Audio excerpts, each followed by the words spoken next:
Inihahandog ng Vox Consolacion, LCUP Communication Arts Guild at Radio Veritas 846 ang isang kwentong huhugot sa lalim ng pagmamahal ng isang ina.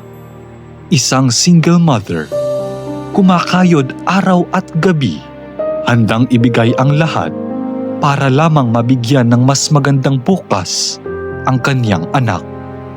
Ngunit paano kung ang pangarap na inaasahan niyang mag-aahon sa kanila ay siya ring haharap sa parehong landas?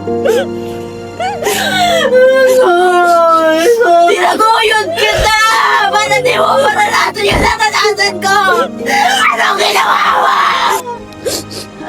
Sa gitna ng sakit at pangamba, kakayanin pa ba ng isang ina na muling bumangon? Pinamagatang Siklo.